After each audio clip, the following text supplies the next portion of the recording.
Tutorials. No matter what game they're in, they all seem to have a bad reputation. Tutorials are framed in a way to be time-consuming or unnecessary. Think about a game that has a tutorial in it that you didn't like. One game that instantly comes to my mind is Kingdom Hearts 2.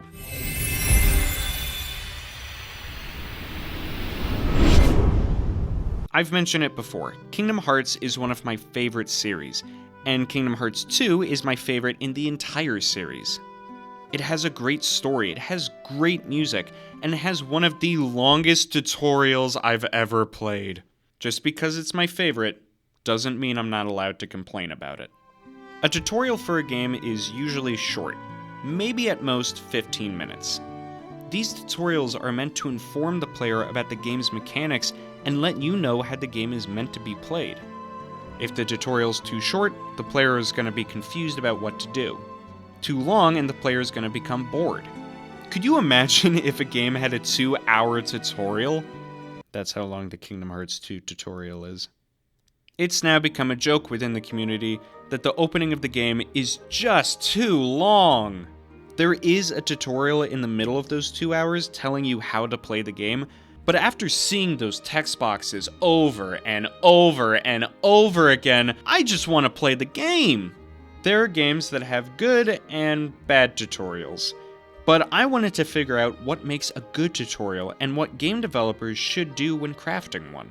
After looking at a bunch of different tutorials, and would you happen to know there's a lot, there's mainly 3 elements that I believe make a good tutorial: understanding the player, teaching the mechanics clearly, and showcasing the rest of the game. Let's start with that first element. Tutorials, as they are now, are like a boring professor in a college classroom. Sure, they understand everything that they're talking about, but for us, we just want to go to sleep and stop listening to them. Chances are, you've played a game and seen that it gives you the option to skip the tutorial. Mistake number 1. Don't do that.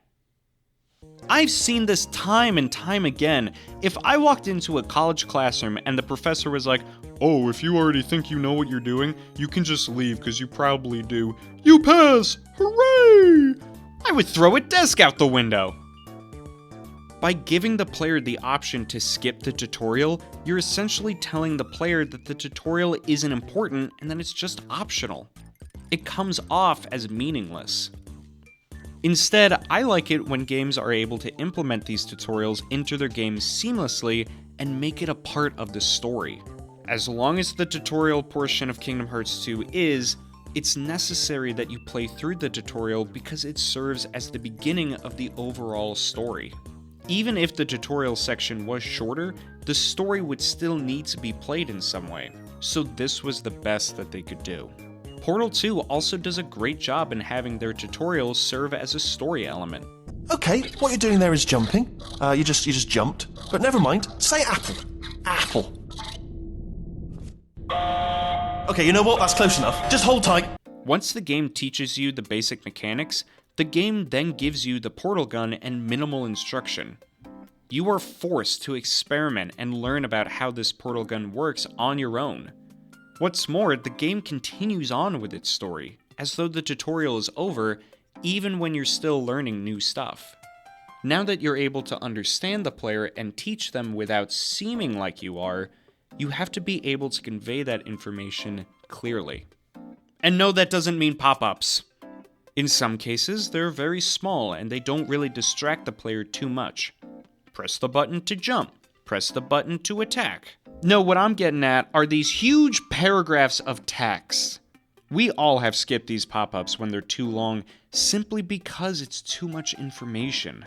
In some cases, games will try to make it look like less information by having pages to read, but in reality, this just makes me see how fast I can fly through them. If you want the information to make sense to the player, it needs to be done in a controlled environment and be able to be applied with what I've previously learned about. Sly Cooper 3, while not a perfect tutorial, does this part really well. In the hazard room, players are able to learn about the mechanics of the game through applying what they already know with this new information. Having text that pops up on screen, especially when it's full of paragraphs of information, can lead to players skipping important information on how to play your game. Finally, there's the third and quite possibly hardest element a tutorial needs to do in order to be done right: showcasing what the rest of your game will be like. Kingdom Hearts 2 does this as well as it can. It's hard to showcase the rest of your game when every new level has a different mechanic for you to do. Portal 2 is about the same when it comes to this. Tutorials aren't meant to be anything crazy. They're just there in order to give you the information you need to perform the basic mechanics of the game. But when it comes to tutorials, there's no better game that's accomplished this than Undertale. At the start of the game, almost nothing is told to you. Sure, the menu tells you how to select and Flowey teaches you how to move, but beyond that, you're just walking around the underground with Toriel. The tutorials work with the rest of the world and lets you know more about the kind of game that you'll be playing. Undertale has one of the best tutorials out there. Now, I will also say this: the game doesn't have a lot of controls. There's a reason people talk more about the story of Undertale than the gameplay. Except for this part. But the same elements from Undertale's tutorials can work for other games. Like I said before, tutorials have been seen as a joke for the longest time, but I think they're still an important part of a game. Tutorials don't have to be tedious or time-consuming. They just need to consider the player and the way that they play games, teach the mechanics of the game in a clear way, and excite the player to see what the rest of the game is about. All three of these elements have to work together for a tutorial to be effective for the player. Now, that's how I see tutorials, but what about you? What games do you think could have a better tutorial? Let me know in the comments. Anyway guys, thank you for watching this video, and remember to chase the chaos.